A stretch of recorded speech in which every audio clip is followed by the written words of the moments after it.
Magandang gabi po sa inyong lahat. Purihin po Panginoon dahil minsan pa ay nakasama ko kayo sa ating every Saturday evening devotion. Ako po muna ay pansamantalang humahalili kay Brother Teng sapagkat siya po ay may karamdaman ngayon. Panalangin niyo po siya na sana ay makarecover na siya mula sa pagkakasakit. Ang ating pong pag-aaralan ngayong gabing ito sa ating munting pagbubulay-bulay ay masusumpungan sa Deuteronomy chapter 1 verse 29. Ito po ang sinasabi ng salita ng Panginoon. Then I said to you, do not be terrified. Do not be afraid of them. Napakagandang mga pangako ito na binibigay ng Panginoon sa kanyang mga lingkod, sa kanyang bayan ng Israel. Alam po natin sa kwento ng Israel, sila po ay matagal na naging alipin sa lugar ng Ehipto. Sila po ay naghirap ng mahabang panahon at talagang nagdusa sila sa kanilang mahabang pananatili sa lugar ng Ehipto. Subalit ang Panginoon ay tapat sa kanyang pangako at nais silang bigyan ng isang lugar, isang bayan na ipinangako ng Panginoon sa panahon pa ni Abraham. Kung matatandaan niyo, sabi ng Panginoon kay Abraham, pararamihin ang lahi niya at bibigyan sila ng lupa kung saan sila mananahan at ang Panginoon ang kanilang magiging hari na kanilang sasambahin. Subalit sa paglipas ng mga panahon, nakita natin ang pagkakamali ng tao at nagkaroon ng pagkakasala ang mga sumunod na henerasyon after ni Abraham at sila ay napunta sa lugar ng Ehipto at doon sila naging alipin sa mahabang panahon. Subalit ang Panginoon ay tapat sa kanyang pangako ay dumating ang takdang araw na itinindig niya si Moses upang siya ang manguna na maghahango sa bayan ng Panginoon mula sa Ehipto tungo doon sa lupang pangakong kanyang pinigkas kay Abraham. At ngayon nga po sa talatang ating binasa, sila ay nakahango na, sila ay nakaalis na doon sa Ehipto, sila ay tumawid sa yung lupa hinati ng Panginoon, ang dagat, sila ay nakatawid, sila ay naranasan nila ang kapangyarihan, nakita nila kung paano ang Panginoon ang nagtanggol sa kanila, ang lumabang para sa kanila.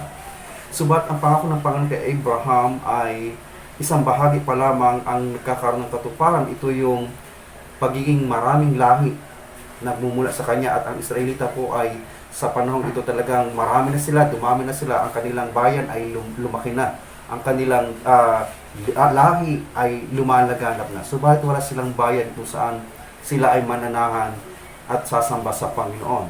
Kaya naman mula sa Ehipto sila ay naglalakbay tungo doon sa lupang pangako at sa mga sandaling ito na binasa natin ng talata, sila ay nasa paglalakbay pa lamang.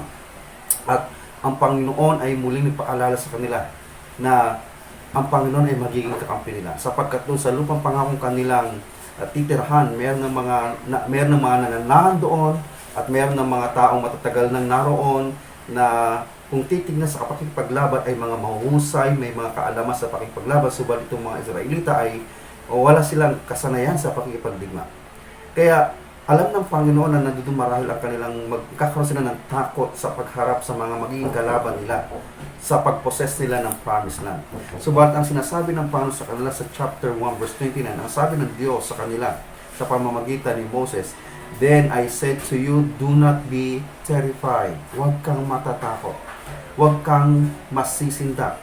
Ang sabi niya pa sumunod na sa talata, do not be afraid of them.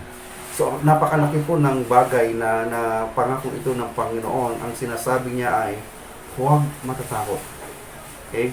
Sapagkat alam po natin, ang takot ay isang bagay na nagpaparalisa sa ating buhay. Hindi lamang sa mga bagay na gusto natin, kundi higit sa lahat sa mga bagay ng gusto ng Panginoon sa atin. Ang takot ay isang malaking hadlang upang ang kalooban ng Panginoon sa ating buhay ay ating malalakaran. Sabi nga dito, nakikita natin yung takot na iyon ay maaring maging dahilan upang ang mga Israelita ay hindi magpatuloy at hindi tumungo doon sa lupang pangako na ibinilaan sa kanila ng Diyos. Subat ang pangako ng Panginoon dito, ang sinasabi ng Panginoon, ang utos ng Panginoon dito ay huwag kang matakot. Pinagbabawalan ng Panginoon ang kanyang bayan na pamunuan ang kanilang puso. Ayaw ng Panginoon ang mga puso ng anak ng Diyos ay saklawan ng takot. Sapagkat alam nila at alam ng Panginoon na malaki ang kakaharaping pagsubok ng mga Israelita sa pagharap nila o sa pagpasok nila sa lupang pangako at makikita nga natin yan sa hanggang kapanahonan ni Joshua paano sila nakipaglaban. Ang kanilang pag-possess ng promised land ay hindi magiging madali. Ito ay maging isang pakikipagdigma, pakikipaglaban. Subalit ang sinasabi ng Panginoon sa kanila, huwag kang matatakot, huwag kayong matatakot. Huwag kayong mangangamba, huwag niyo silang katakutan. So makikita natin dito na yung takot ay isang maaring maging hadlang upang hindi natin magawa ang kalooban ng Panginoon. Isang malaki itong hadlang upang hindi natin maranasan ang gusto sa atin ng Panginoon. Ang takot po ay nagpaparaliso sa isang mananampalataya at hindi magagawa o masusunod ang ninanais ng Panginoon sa kanyang buhay kapag tayo ay pinamunuan, kapag tayo ay sinaklawan ng takot sa ating damdamin. Ang takot ay isang bagay na inuudyok ng isang panganib, isang banta na nakikita natin sa ating harapan. Ang takot po ay nabubuo ito kapag may nakikita tayong threat, may alam tayong threat, may alam tayong pagbabanta at ang buhay natin ay nalalagay sa alanganin. Subalit ang Panginoon ay sinasabi, huwag kang matatakot. Kung may kalooban ng Panginoon sa buhay mo at meron itong kaakibat na consequence, katulad ng sinasabi ng Panginoon sa talata ng ating binasa, huwag kang matatakot. Sapagkat sa mga talata, kung babasahin pa natin ang mga sumunod na sinabi ng Panginoon, pinakita niya na siya ang naging tagapagtanggol ng mga Israelita nung sila ay lumilikas mula sa Ehipto. Sabi niya dito sa verse 30, kung titignan natin ang talatang 30 sa chapter 1, the Lord your God, who is going before you, will fight for you. So yun yung pinakadahilan bakit hindi dapat magkaroon ng takot ang mga Israel. Hindi dahil sa walang panganib, kundi sa gitna ng panganib, the Lord will fight for you. Okay? So isang malaking pangako, isang garantiya, isang kapanatagan ng kalooban that God is our refuge. He is our fortress. Siya ang ating tanggulan. Siya ang ating kasiguraduhan. Siya ang ating muog na kung saan tayo ay protektado. At ang sabi nga dito, no, the Lord your God is going before you. Ang Panginoon ay nasa unahon natin. Ang Panginoon ay kasama natin. Ang Panginoon ay suma sa atin. And ang sabi niya, hindi lang siya suma sa atin, kundi He will fight for us. Kaya sabi niya, the Lord will fight for you as He did for you in Egypt before your very eyes and in the desert. Ang sinasabi naman ng talata natin, huwag kang matatakot. Subukan mo lamang balikan ang nakaraan ng buhay kung paano ang Panginoon ang siyang nagtanggol sa iyo, siya ang lumaban para sa iyo. Balikan mo ang nakaraan ng iyong buhay kung paano siya ang nagbigay ng protection sa iyo. At yung mga bagay na ginawa ng Panginoon sa iyo sa nakaraan, kung paano kanya iningatan, kung paano kanya pinagtanggol, kung paano kanya pinaglaban, kung paano siya sumama sa iyong buhay, yun din ang maging garantiya mo sa susunod na mga araw ng iyong buhay hanggang ang kanyang kalooban ay dulang matupad sa iyo, na dapat ay huwag kang matatakot sapagkat kasama mo ang Panginoon at siya ang magtatanggol sa iyo.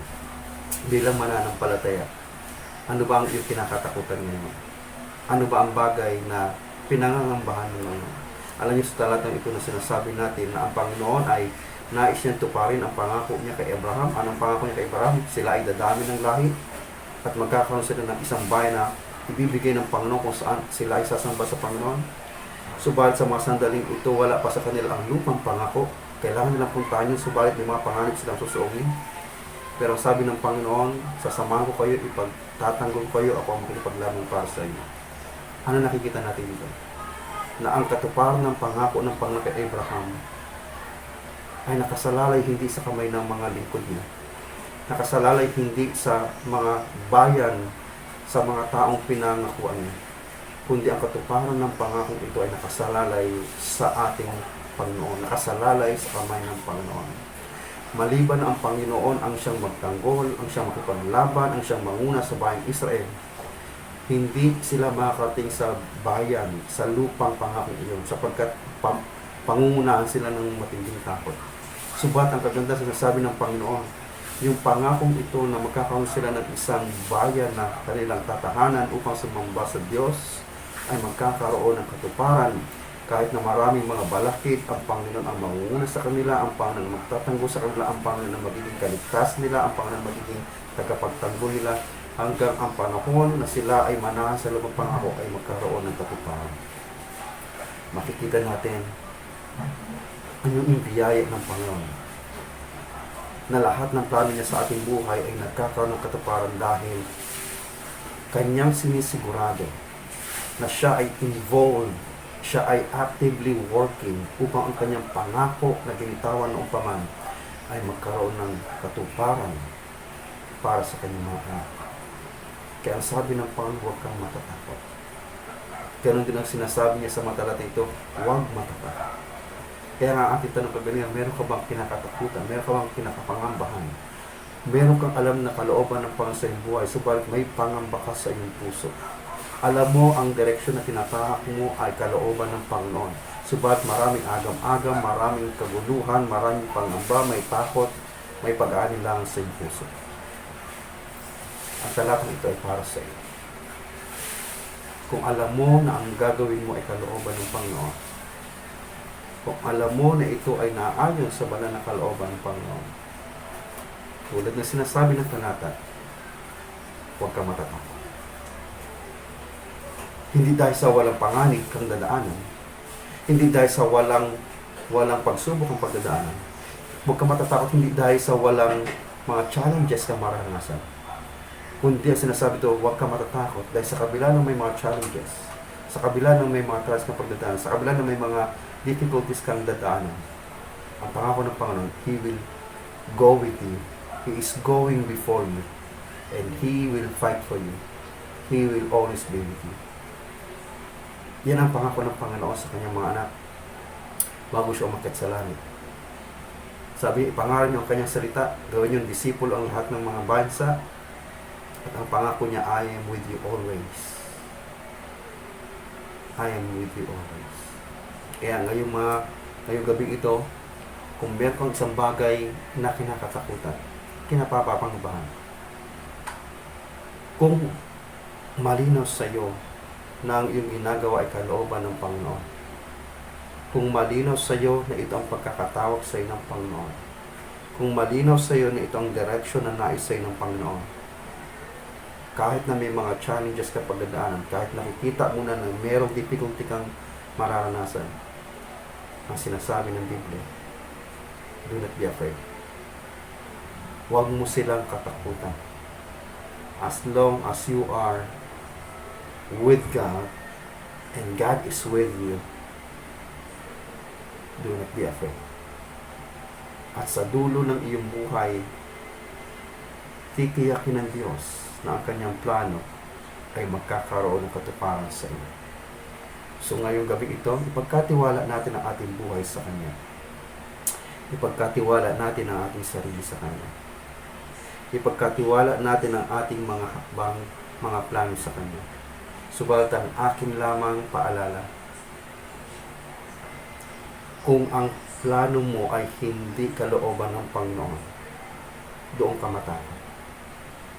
Kung ang direksyon ng ginagawa ng buhay mo ngayon ay alam mo na ito ay hindi naayon sa kalooban ng Panginoon, yun ang dapat mong ikatakot. Sapagkat the Lord will not be with you. He will be against you. Subalit kapag ka ang iyong direksyon ng buhay ay malinaw sa kanyang salita at ang leading ng Panginoon ay nasa iyo, ano ang balakid yan? Huwag mong katakutan. Huwag mong pangambahan. Because the Lord will always be with you. Maraming salamat sa inyong pakikinig at nawa sa ganitong klaseng sitwasyon ng ating buhay na tayo ay may panganib pang pinapangambahan. Huwag tayong matakot maglingkod. Huwag tayong matakot gumawa ng isang bagay na alam natin kalooban ng Panginoon. sapagkat kaya niya tayong ingatan. Walang mangyayari sa atin na hindi ipapahintulot ng Panginoon. Huwag tayong matakot para sa ating sarili. Huwag tayong matakot para proteksyonan lamang ang ating sariling kaligtasan, kundi ipagkatiwala natin ang ating buhay sa Panginoon na kayang magprotekta ng ating kaluluwa hanggang sa kabilang buhay. Pagpalain kayo ng Panginoon at nawa kayo ay nakasumpong ng kalakasan, ng inspirasyon mula sa salita ng Diyos na ating pinagbulay-bulayan. Para sa kanyang kapuri at karangalan, ngayon at magpakailanman. Amen.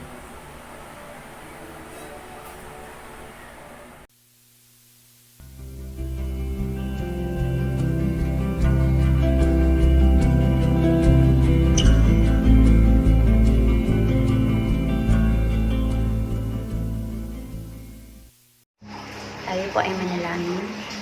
Panginoon, maraming salamat po Lord God sa araw na ito na patuloy niyo pong pinagkakaloob po sa amin Lord God. And Lord, despite po sa lahat ng nangyari hindi maganda and sa virus po na kumakalat sa aming pong bansa, maging sa buong mundo po Lord God, ay kayo po ang patuloy na nag-ingat at gumagabay po sa amin Lord God. Lord, ngayong gabi po ay patuloy po namin itinataas at nilalapit po sa inyo ang aming pong mga panalangin. Panginoon, pinapanalangin ko po ang Rocket family po na kayo po ang patuloy na mag-provides po sa kanila po, Panginoon, at kayo po ang siyang mag-ingat sa kanila sa araw-araw, Lord God, at magbigay po sa kanila ng kalakasan at ilayin niyo po sila, Lord God, sa virus po na kumakalat po, Panginoon. Gayon din po ang amin pong mga kapatiran po, Panginoon, na pumapasok sa work po, Panginoon. Kayo na po ang mag-ingat sa kanila mula sa kanilang pagpasok sa trabaho hanggang sa kanilang pag-uwi po, Lord God. Ay kayo po ang patuloy na mag-ingat po sa kanila, Lord God. Gayon din po ang Hesed Churches po, Panginoon. Patuloy po namin inilalapit sa inyo ang Hesed Talipapa, Lamang Maliit, Gimba, Tacloban at Batangas po, Lord God, na kayo po ang patuloy na mag-ingat sa bawat church members po na nila. And Lord, ganun po ang aming Del Monte Product Distribution po, Panginoon, na maging maayos po, Lord God, ang pamamahagi nito at sa mga tao po na behind po ng pamamahagi nito ay nawa po, Lord God, ay ingatan niyo po sila at ilayo po sa virus po na kumakalat upang maging safe po sila sa kanilang pag-uwi po, Panginoon. Nawa po, marami po ang maabot at mabigyan ng tulong po, Lord God, sa pamamagitan po ng pamamahagi po ng Del Monte products po na ito. Lord, patuloy din po namin ipinapanalangin sa inyo at nilalapit sa inyo ang aming pong mga online worship ministries po, Panginoon, na nawa po, Lord, ay mas madami pa po mga tao kami maabot po, Lord God, sa pamamagitan po ng online worship service po na every Sunday po, Lord God. Nawa po ay marami pong tao ang makapakinig at maabot po, Lord God, ng inyong mga salita. Kayo na po ang magbigay ng wisdom po, Panginoon, kila pastor po, Panginoon, at sa mga taong namumuno sa mga work ministries po na ito sa online devotion, Bible studies na ginagawa po ng Hesed Santa Lucia po, Panginoon. Ganyan din po, Lord God, pinapanalangin ko po na maging safe po ang bawat members po ng church ng Hesed Santa Lucia po, Lord God. Kayo po ang magbigay ng kalakasan sa bawat isa at ilayin niyo po sa kami, Lord God, sa virus po na kumakalat upang maging safe po ang aming pong mga family po, Lord God, at maging kami po, Lord, din po ay maging safe po, Lord God. And Lord, patuloy din po namin inilalapit sa inyo ang amin pong government po, Panginoon, na bigyan niyo po sila ng matalinong way ng pamumuno po, Panginoon, upang sa ganun po ay hindi po maapektuhan ang kanilang mga nasasakupan po, Lord God. And magkaroon po sila ng decision na hindi po magkakaroon ng hindi magandang epekto sa mga tao po, Lord God. Nawa po ay magkaroon po sila ng mga programs or activities na makakatulong po, Lord God, sa mga tao po, Lord God, na wala pong trabaho at wala pong mapagkukunan po, Lord God, ng pang-araw-araw po na pangangailangan po, Lord God. Gayon din po ang sa aming pong frontliners po, Panginoon. Kayo po nawa ang maging kalakasan po nila upang magampanan po nila ang kanilang mga tungkulin po, Panginoon. And despite po sa kanilang mga natatanggap na discrimination po, Panginoon, nawa kayo pa din po, Lord, ang patuloy nilang maging lakas po sa araw-araw, Panginoon. And ito po, Lord God, ang aming panalangin sa ngalan ni Jesus na aming tagapagligtas. Amen.